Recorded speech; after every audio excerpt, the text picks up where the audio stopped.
All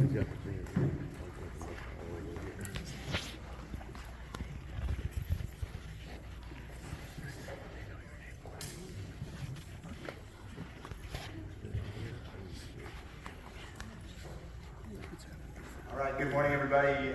I'm Ben Leffler. I'm the Chief of Staff for Councilmember Ryan Alter. We very much appreciate y'all coming today and taking some time to hear from our officials and most importantly, to share your comments, questions with them. You know, we called this meeting in response to some concerns and questions we've heard from neighbors. And so we wanted to, address those concerns, share what the city is doing, and really, most importantly, hear from y'all.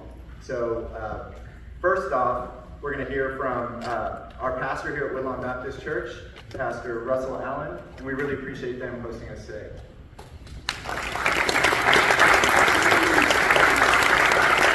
I just want to give a quick word of welcome to Woodlawn. We are glad that you're here. We understand that many of you have concerns as we come into this place. We are honored to be a part of this community, whether you're a part of the neighborhood.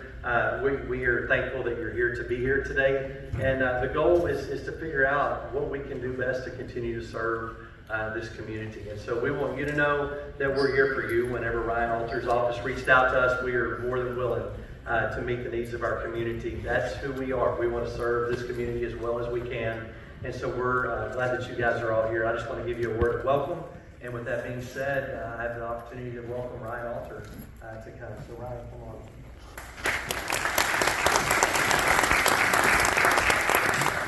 Well, good morning. Thank you all for being here. Thanks again to our hosts for allowing us to use this space. I also want to thank my colleagues who are taking time out of their day to come speak with us here in District 5 about a lot of the conversations I have had with many in this room. And it's great to see so many familiar faces. I've had a chance to talk to a lot of you, and I know that one of the chief concerns that we have talked about is homelessness in this community and how that has just affected daily life, whether it's use of the park, you're going to your kids at Johnson Elementary, or just whatever element of your daily life. This is something that this neighborhood has experienced quite acutely for some time. And part of the reason for that is one of the great assets of this city. We do not have enough homeless service providers throughout the city.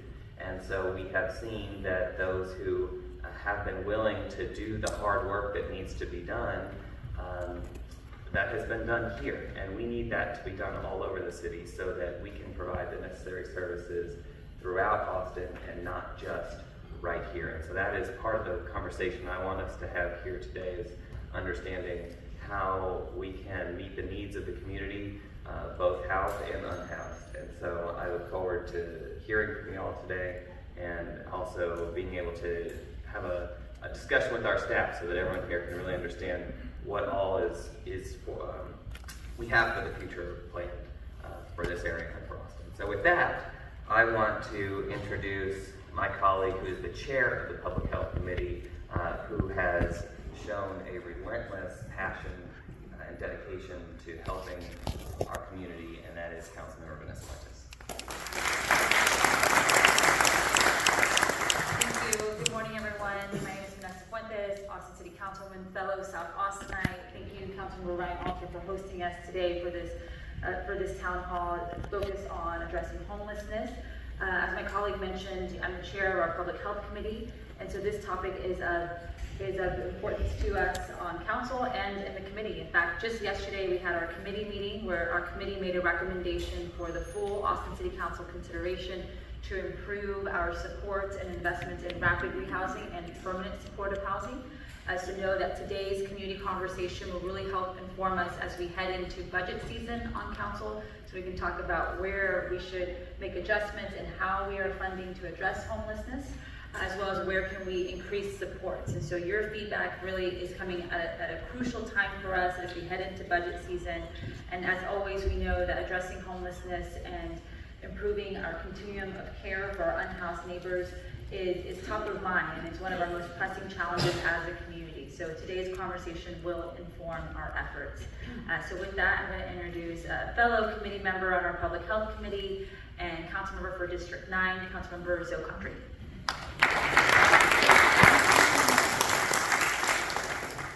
Well, good morning, everyone. My name is Councilmember Godry. I'm really excited to be here today. Very much thank Councilmember Ryan Alter on his leadership of putting this together. Also very thankful to be joined by the Chair of the Public Health Committee, Councilmember Fuentes, Constable Suits, APD, folks from the city, and Sunrise, and Ben for moderating. Really do appreciate it. But I represent District 9 on the Austin City Council, so I'm happy to be in District 5 for a bit. I spend most of my time in District 9, as City Hall is also in District 9. But it's great seeing so many familiar faces, a lot of folks from D9 in the audience, and also it's nice to see folks from local TX. They were at the City Hall meeting today, thankful for their work that they do in the city. I represent, for those of you who might not know, in District 9 downtown, UT area, neighborhoods like Golden Creek, Travis Heights, Mueller, I always get nervous on what to call that, Hyde Park, Clarksville, and that also means I represent the Arch and the 8th Street Shelter, along with the headquarters and base of operations for many governmental entities, nonprofits that are doing work day to day to provide shelter, services, and care for our unhoused neighbors. So I'm excited to be here today to listen to the community, hear from my colleagues, hear from subject matter experts, and I also recognize the scale of the issues that we face. And all the while, the state continues to bring up the city in many ways, taking away tools that we have at times available to us on this issue. But just for a baseline of where I stand, as we are standing here today, I don't believe in criminalizing homelessness. I do believe that the single best thing we can do for someone experiencing homelessness is to get them into a home.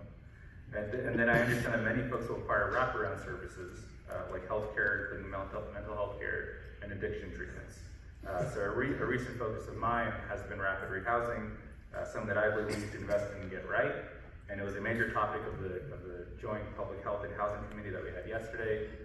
So I encourage anyone who missed that to check it out. But once again, I'm really excited to be here and for Councilmember Alter's leadership. And I will pass it off to, I don't know if Jalen is here from District 3. If he's not here, I'll pass it off to Constable Stacey Suits.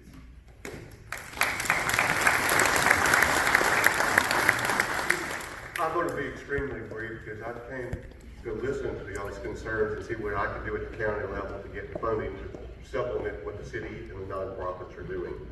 In 2016, when I was running for constable, I walked all of this area, going door to door, people asking, what are you going to do about homelessness? Out in the Oak Hill area where they had the fire that started our homeless cook fire, they asked me, what are you going to do about homelessness? I don't know, but we're going to do something. And with that, when I got in the office in 2017, I got with Sergeant McAngus, and who in the mid-80s was with Travis County formed the first mental health unit to go out and work these cases. He was in charge of that. He has extensive mental health background. And right now we have two deputies doing homeless outreach, taking medical and social workers into the camps, monitoring the camps, helping the homeless community police themselves. And I want y'all to know that the constable's office, your constable's office in this area, is committed to trying to find solutions. And with that, I'm going to go sit down in the audience with you and listen. And I want Sergeant McAngus, who is our local expert in homeless outreach, in going into these camps in this area, all across all 3 districts in South Austin now, to come up here and give his very wise observations. Thank you.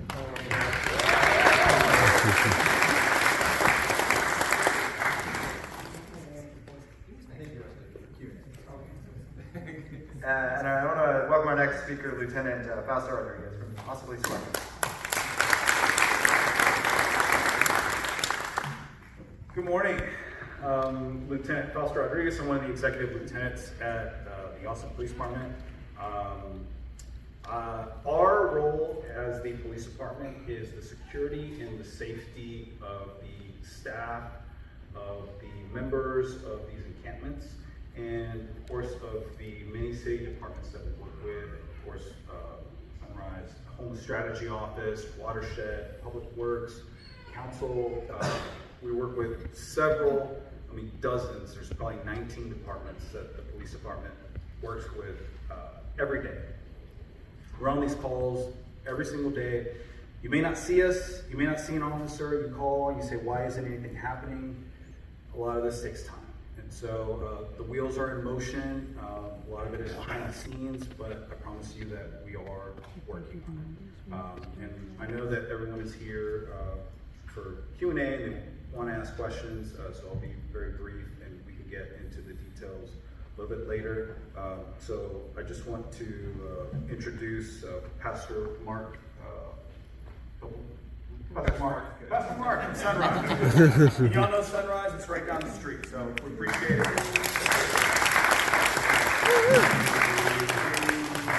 Good morning. My name is Mark. I am the pastor of Sunrise Community Church and also the executive director of Sunrise Homeless Navigation Center.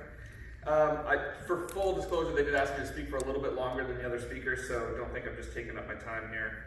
Also want to say just a huge thank you to Woodlawn for being a good neighbor over here, and to Russell and Lane for the work that they do. Homeless Strategy Officer David Gray, the council members that are here. Really, I don't pay attention to a lot of the politics around city council, but I will say that the three that are here are ones that are thinking outside the box, and they are not just doing things the way that they've always been done. And I appreciate that in my leadership, in my community.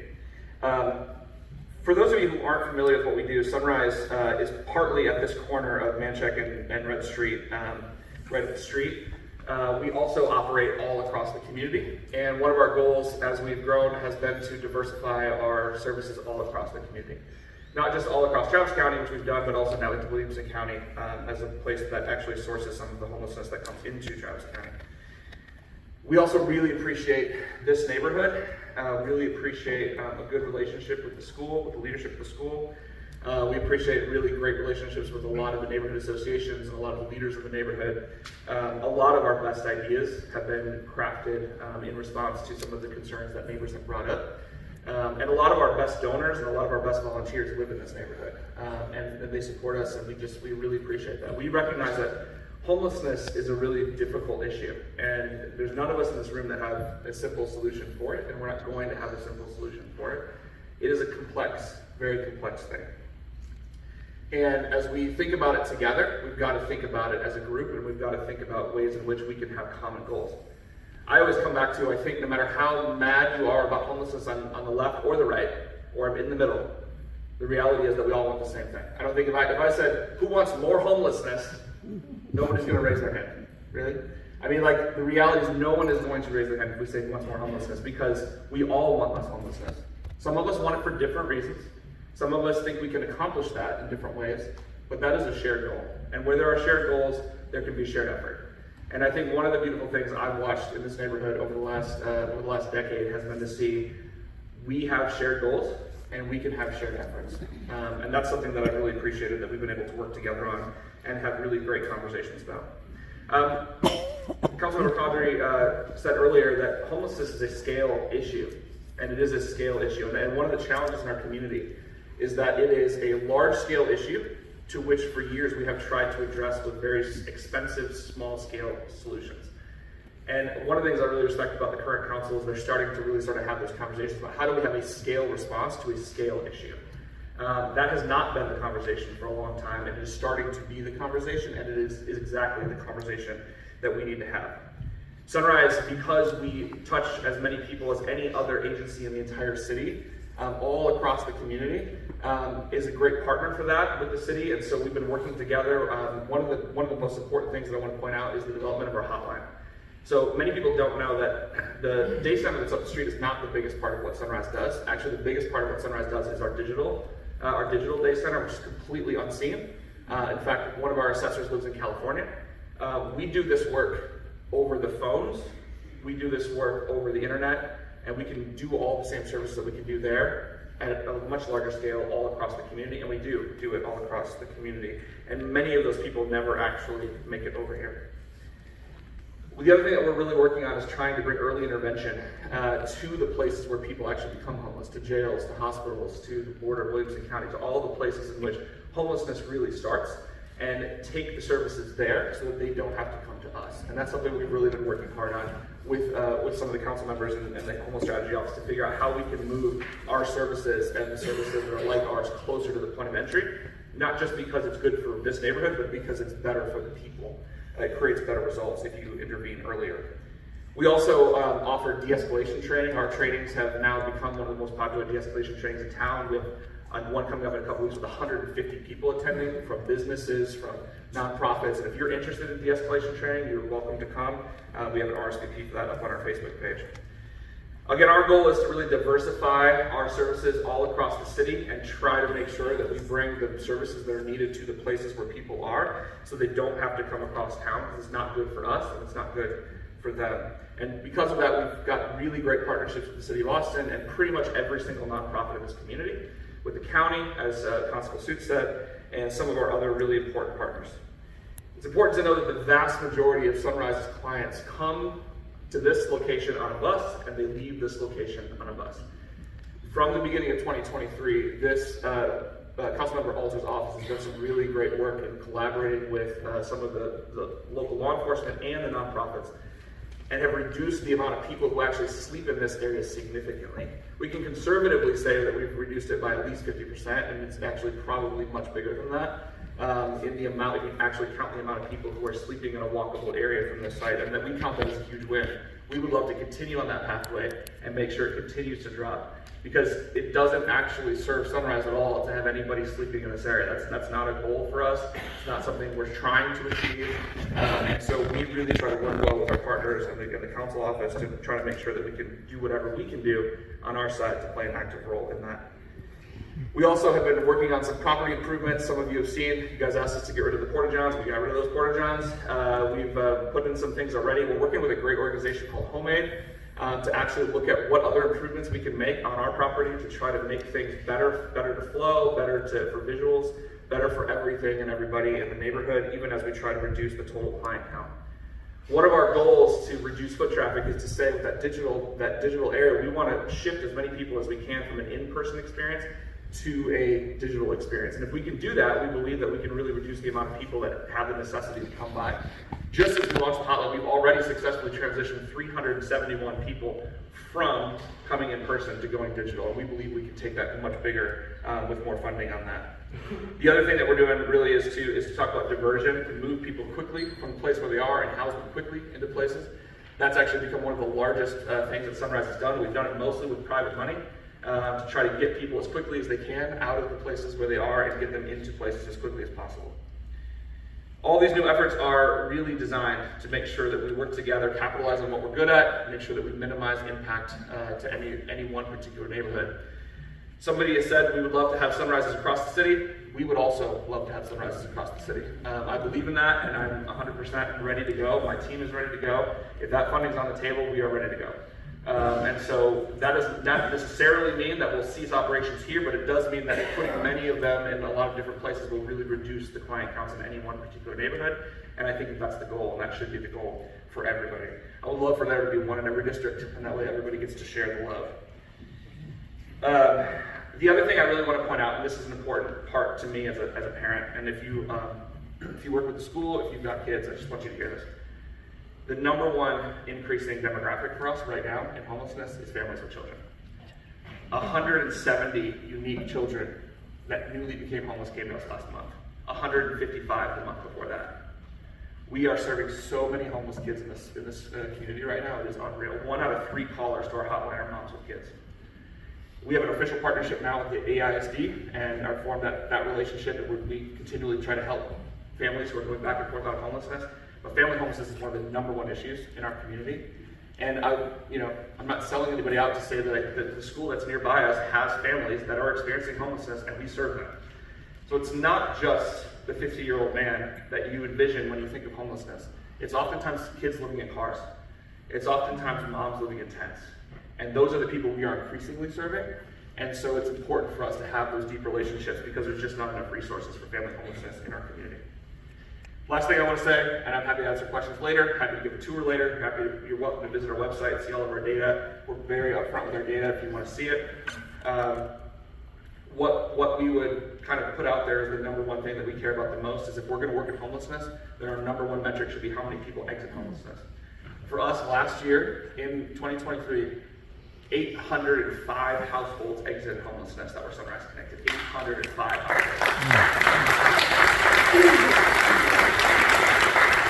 So if you drive by any person experiencing homelessness in this area, and you even just start to count, maybe how many you see, just remember 805 households in one calendar year. That doesn't count the amount of people who self-resolved that didn't tell us about it. That is a lot of people, especially when you consider a lot of them are families. And so that's the good work we want to do, and we want to continue to partner with the great city vision that's coming down the pike from David and from the council members.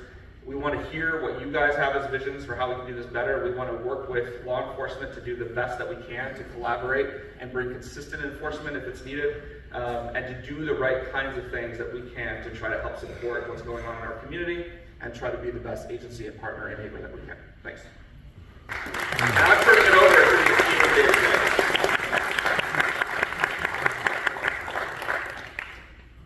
Good morning. Now, I am a church child through and through. I've been attending church for as long as I can remember, and I know how call and response works. So let's go ahead and try that again. Good morning. Good morning. Where's Pastor at? Pastor, are you still here? Or are you? Just raise your hand. He's up there. Pastor, is this the best your church can do? Are you sure? Okay, all right, because I drive by every day, and you know. All right, let's try it one more time. Good morning. Good morning. There it is. That's what I like. I'm David Gray. I have the pleasure of serving our community as the Homeless Strategy Officer for the City of Austin. The real reason why we are here today is to hear from you, to hear about your concerns and your comments and your feedback on things that we're doing that works really well and things that we're doing that doesn't work so well. And so I am the last speaker, kind of standing between us in that Q&A forum. And so like any good pastor, I will do my best to be brief so that we can get to your questions and then get you out of here on time. Pastor, I do want to thank you, and council members, I want to thank you as well for being here today. Most importantly, I want to thank you all in the audience because you're not paid to be here. You're here on your own because you care about the challenges that our city faces when it comes to homelessness. The Homeless Strategy Office, as many of you might know, we were established in December of 2023. And our sole purpose is to oversee services from the city that are designed to serve individuals who are experiencing homelessness. Many of the services that we now manage were services that were managed by multiple city departments. About 24 different city departments did these things. And so today, we serve as the focal point for addressing homelessness in this community comprehensively, strategically, and compassionately.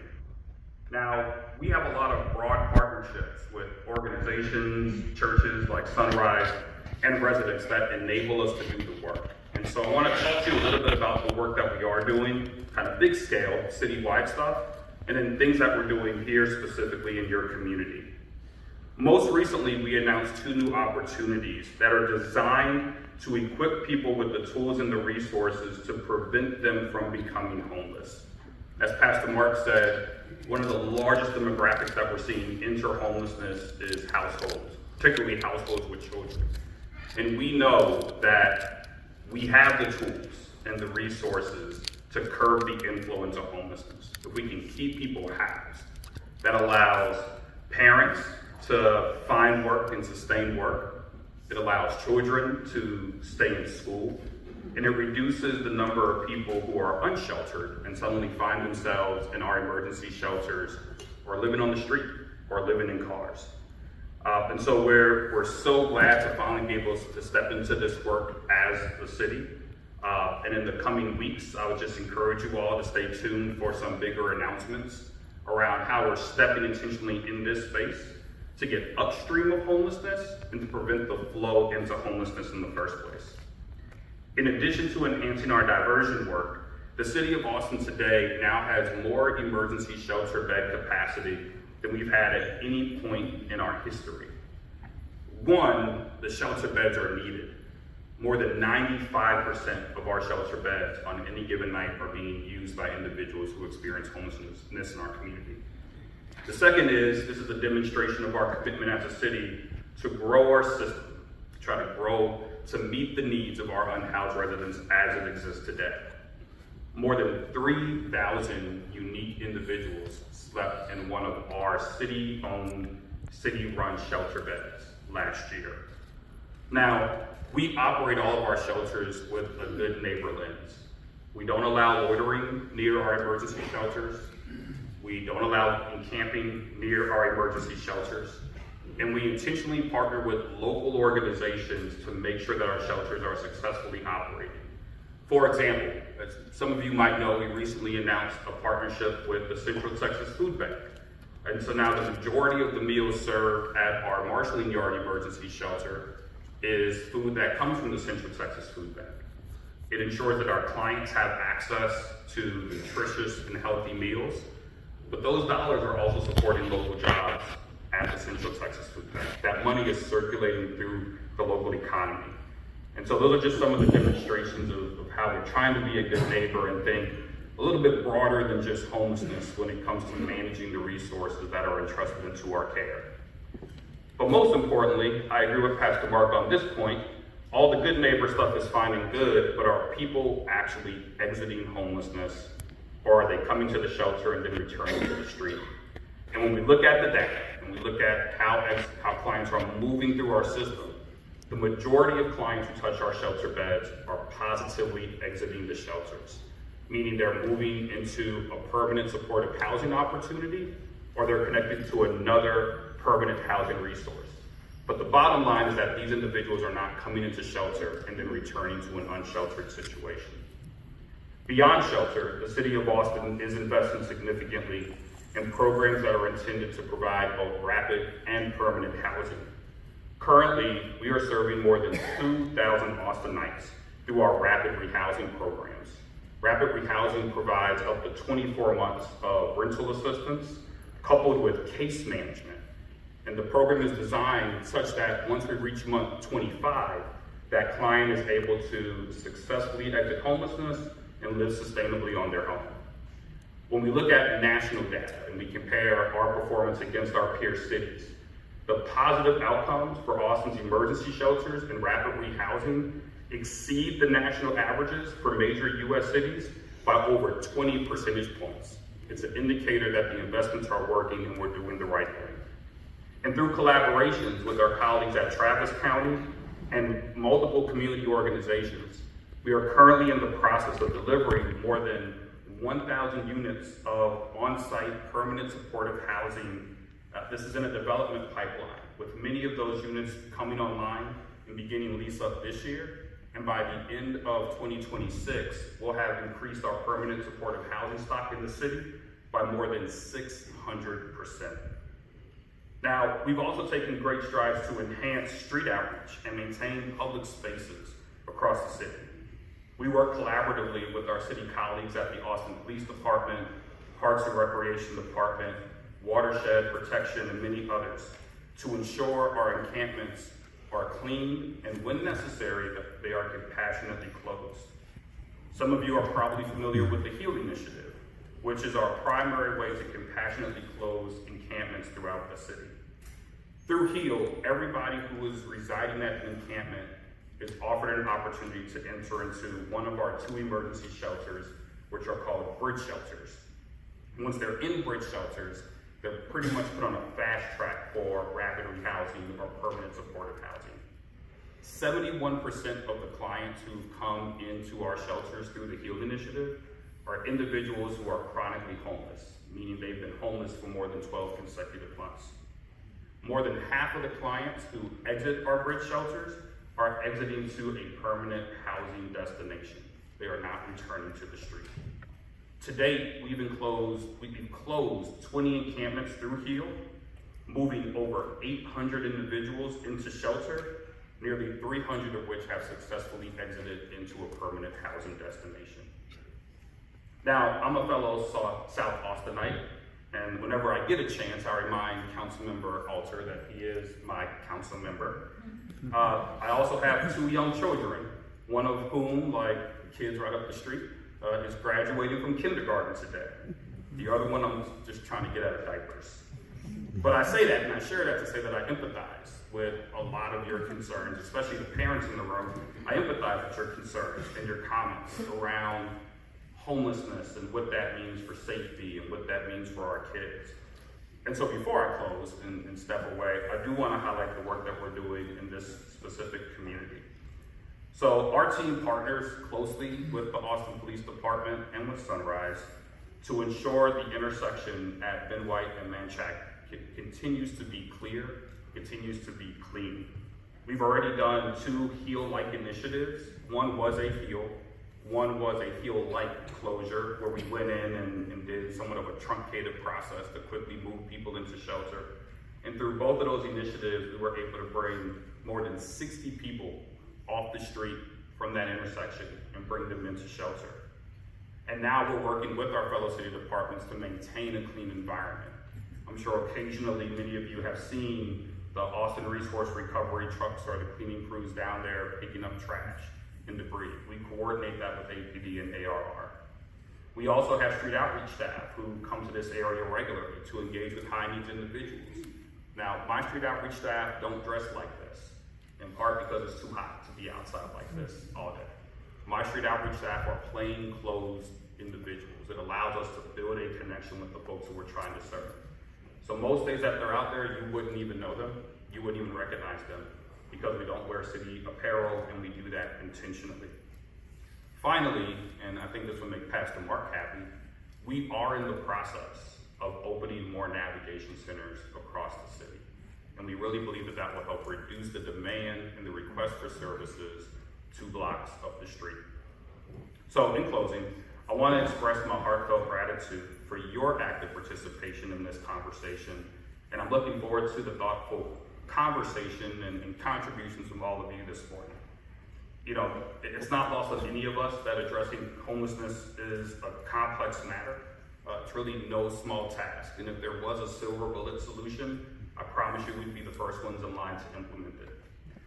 The fact of the matter is that it's going to take our collective insights, the concerns from residents and business owners like yourselves, for us to create a more inclusive and supportive environment for all of us, those of us who are unhoused as well as those of you who live here and are housed. And so I'm really grateful for today. This is a small action in the overall movement, but no action is too small as we try to help people get out of homelessness and ensure that in Austin, we can truly say that homelessness is an instance that's rare, brief, and non-reoccurring. So thank you once again for your dedication and for being here. And Pastor, thank you again for opening the doors of your church to us. We look forward to the questions. Ben, I believe I'm passing the mic back to you. So thank you all.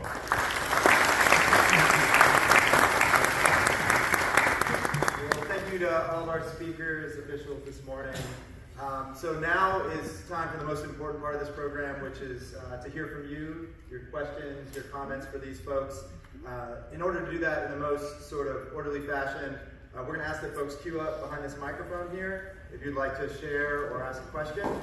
I know there are strong feelings on both sides about this, so I do ask that people try to maintain civility, and because we're probably going to have some popularity there, maintain some brevity as well. So if your question's for a specific person up here, please direct to them, and if it's general, we'll let them know. Good morning. I'm a property owner. 1 second. Good morning. I welcome the police officers. I thank you for the job you do. You're underpaid and understaffed. To the rest of you, I have very little faith in any of you. Can you please turn up the mic? I have very little faith in any of you. I hear the talking that you say. You may have moved some of them from under there 7 years ago. There's a man that's under there now who 7 years ago was put in a home. He's a school teacher. He said, I'm going to get my license back and I'm going to start my life back. He is on that corner in a wheelchair this morning. I own 3 properties. You've run those people off. I tell you what's worked best is the Bob Watt or crossing target. It's really effective. I have been assaulted. On my properties, I own a property across from Westgate Theater. I own 2 buildings across from Garrison Park, and I own a building on 290. Yesterday, I had to have one of my workers pick up dope paraphernalia and needles, and where they burn their heroin or their methamphetamine.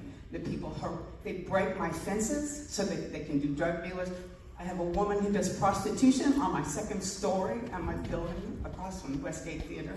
I've had to pick up used condoms and trash, feces. They harass, like I said, my tenants. They steal everything that's not nailed down. My buildings across from Garrison Park are brand new buildings. I just got them leased out. I just got my permits to residents to be there about 6 months ago. They live in my dumpsters. I've had to lock up my hoses because they use my hose. They try and steal my air conditioners. They steal my wiring. I put lights on my sign. They steal my lights. Tried to concrete them in and screw them down. They unscrew them. It's the people. I used to walk to my dentist. I live on Clawson Road, very close to the intersection of Ben White Manchester. I used to walk to my dentist over off Western Trails. It's unsafe. I have moved to a dentist that's in North Austin where I have to drive. I can't go to my grocery store at Brambles because I'm harassed by the people there. I'm a concealed carry person. I carry my gun with me, and I'm actually afraid I might have to use it because it's an open-air drug market under Ben White Manchester. I watched it. We watched people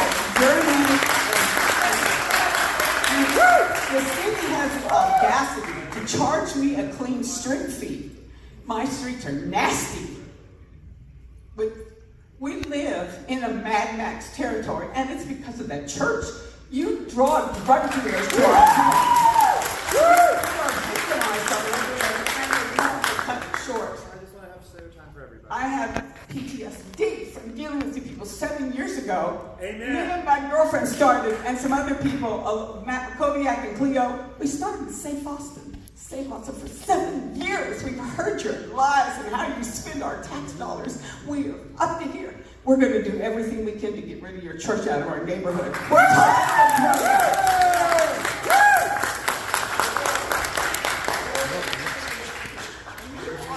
Here, here. Amen. Okay, again, I'm going to ask Amen. to refrain from personal attacks on anybody on the stage. I know our emotions. And I should be able to challenge your That's voice. the problem right We there. have what's happening in our That's the neighborhood. problem. That's what's ruined our neighborhood. Time to Here, sunset sunset. Where's D3?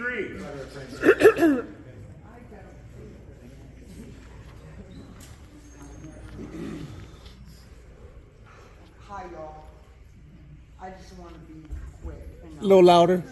I want to be quick. I had a stroke a while back, so I have trouble speaking clearly, but I have it written here, which I'll get to you. Our social safety net has disappeared, yet tax breaks are doled out for rich corporations to move here, and our tax dollars are doled out to the tourist industry, developers, real estate speculators, etc., for various reasons, but none of which benefit the bottom half of the economic scale. With the tax money we got from corporations and developers, etc., we would have more money for public schools and the social safety net by the City of Austin with City of Austin employees that were in place before the funding was cut, and most placed in the hands of private non-profits or contracted private for-profit businesses to run. That's right. We are living with the results now. The taxpayers wouldn't need to fund large public transportation projects to transport the working poor from outside the city into the city with, a living wage.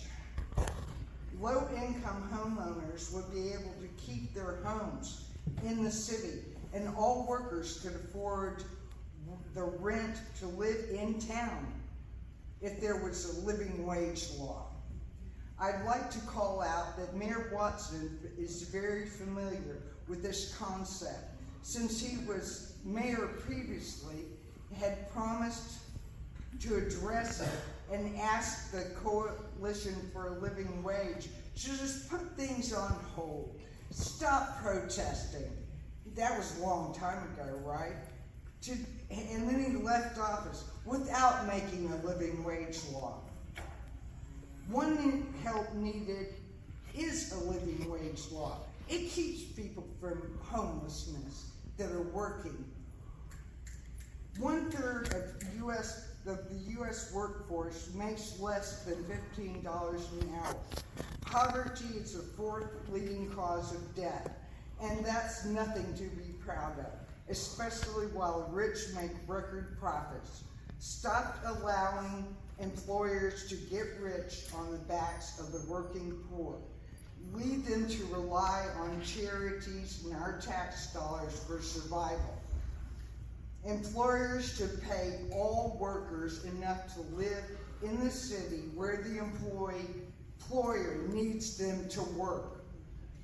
In a robust economy where industry is making record profits, it can afford to pay all of its taxes and all of its own labor costs. Working for a living should be profitable for everyone. UniversalLivingWage.org has us all explained. Thank you.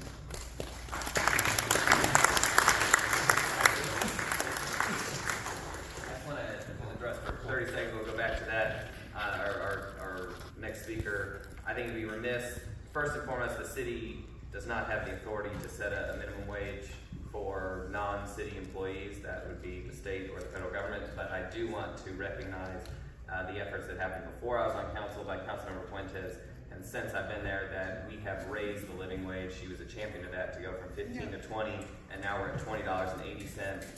But we can't tell a private employer what they have to pay their employees. So we can set the example. Out all the labor And our contracts are all for private for-profit companies. That's correct, and our that pay contracts much all lower require than that. a There's certain not living wage. a living wage law formula. Okay, well, we can get to the next, but I just want to reiterate that the city has not only gone to 20, but last year went to 2080, so we are setting an example, and I'll just go to the next speaker.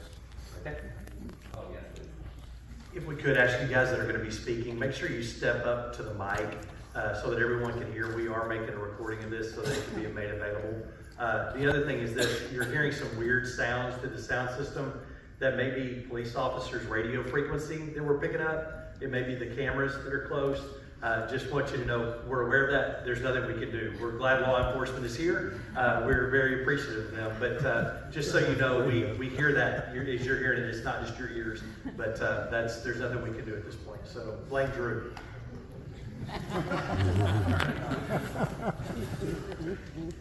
My name's Carl Burkett. I'm a homeowner in this area, as well as a property owner and a business owner. And I think that what I've heard today, the honest people experiencing homelessness, these are good things and good people we should help. However, the vast majority of the people out there are not those honest people. They're thieves, they're swindlers, con artists, drunkards, drug addicts, criminals, and foul-mouthed terrorists. They're ruining our quality of life and putting us in danger. And law enforcement is nearly unresponsive, leaving us to defend ourselves. And it's becoming a dangerous situation. Law enforcement needs to be vastly improved, and we need to remove the things that are attracting those people to our neighborhoods and communities. The people of Austin voted 2-3 years ago to enforce the vagrancy laws, and very little has been done to do that. And I would like to hear from you, what are you doing to enforce the vagrancy laws?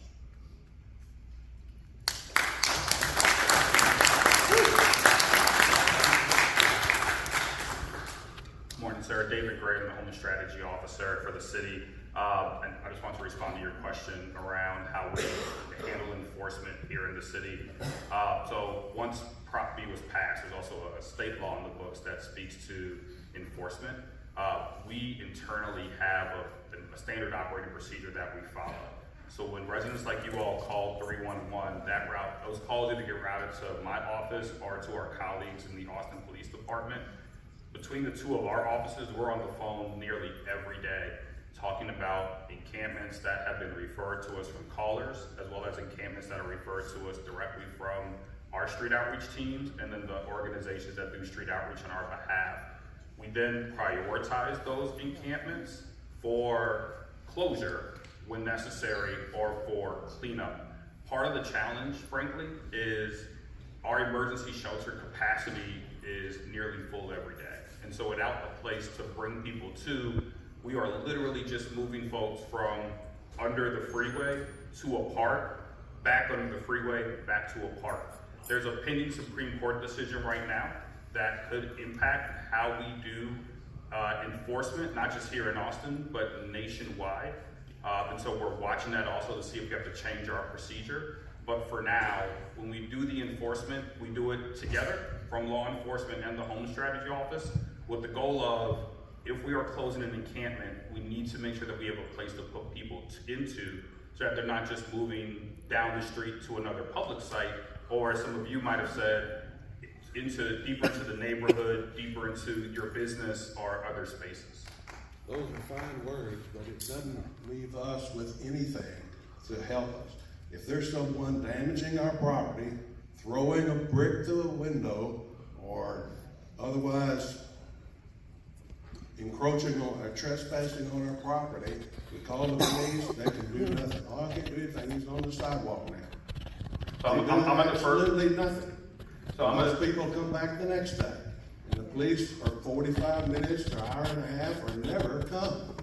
What am I supposed to do? So I'll defer to APD to talk about when there's somebody who's violent or when there's an emergency situation. So one of the things that we always tell, and this is not just for homelessness, this is pertaining to anything. Remember to describe exactly how you are feeling in the situation. If you're feeling threatened, if you feel like this person's going to break into your business, if you feel like if you look out the window and maybe you don't see them, they could be right around the corner. Describe all that to the 911 call taker, because what a 911 call taker is trained to do is put all this into the call and prioritize the call accordingly. Officers are going to see a call, they're going to triage the call, and that call might be a priority 2. If y'all don't know about the priority of calls, it's 0, 1, 2, 3. Officers prioritize call takers, and officers prioritize calls. And so what officers do is that dictates their response time. And so if you feel threatened, if you feel like this person is still outside and they have a brick in their hand, describe all those feelings and what's going through your mind, what you think could happen. Describe that to the 911 call taker. I'm sorry that happened and that you're experiencing that. That's just something that helps. Obey the law, or I understand. Yes, Yes, yes, sir. all of you have to file a criminal trespass notice. Okay, so the next time they come, but he's not doing anything. I'm just letting you know what officers do. There's nothing we can do. We know you're We want them to understaffed do and something. underpaid. We know you're understaffed. And we know city council doesn't let you do anything. That's all We the need far problem. more law enforcement. We need to take away things like that open trench there on Western Trails Boulevard that needs to be buried underground. If you want to spend a little money, spend it on that so that they don't have a place to go hide from the cops. Get some trash on the road. I'll try to keep this brief. I have a very specific concern, and I'm hoping you can give me a very specific answer or resolution. I bike to work downtown almost every day. I ride the trail the whole way down to the lake. There's a guy who deals drugs by the Barton Springs South parking lot every single day for months out of his car. Ryan, I've emailed your office, I've called your office, I've left voicemails, I haven't gotten any response. I've called 911. I've called 911 on this guy numerous times. He's still there every single day. I watch him dealing these drugs. I took my daughter, 3-year-old daughter, to Barton Springs Sunday morning. We walked out of the Barton Springs South Gate. There was a balloon on the ground that she's a 3-year-old daughter. She wanted to pick it up. It was a drug balloon. If it had had fentanyl in it, it could have killed her.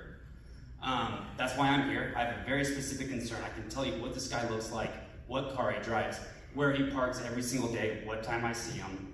And I've done that to 911, and he's still there every day. And he mix around. So I want to know what you're going to do about that. How do you feel? How's it making you feel? So number one, you and I can talk offline afterwards. I can take down your info. There's also the narcotics tip line, which I can give out to everybody right now. That's also, it's not a guarantee, but it is helpful sometimes. Our undercover officers, our organized crime officers can work these types of, sometimes that leads to a bigger bust. So these issues like what you're experiencing, I'm sorry that you're experiencing that. So what's the immediate next step to get this resolved? You and I can talk and I can get that assigned. Okay, I'll just be right here. Yep, thank you.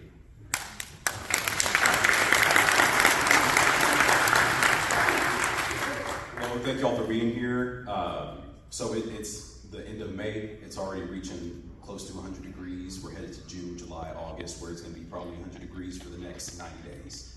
So my question is, we know Family Elder Care, they do fan drives for any kind of hot weather issue, but when people come to my office and they're asking, hey, can you fill up my water bottle? We'll fill it up, but where can I point them to have their services taken care of when they're actually in need of human rights?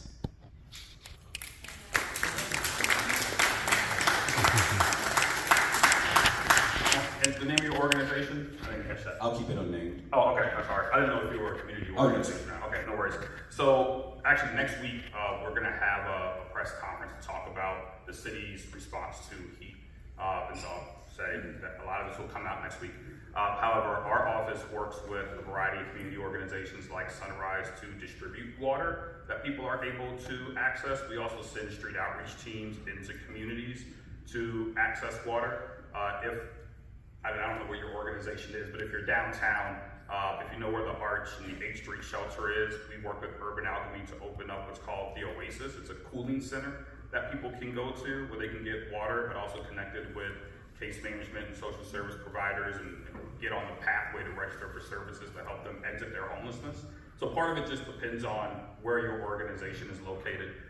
Charles Lucen, if you don't know, he's right over there. I would say if you can speak with Charles so we can get your information, and then Charles can provide you with maybe some more specific details for your situation so that you and your staff know where to send people that's in close proximity to where your business is. Okay. Is that fair? Yes, and as far as your outreach team as well, is there a number that we can call to say like, hey, this person is here, they're here every day, can y'all come and at least speak to them so that, people aren't, just For sure. whatever. So in general, there's 2 numbers that you should always call when you see somebody experiencing homelessness or you have a question about homelessness.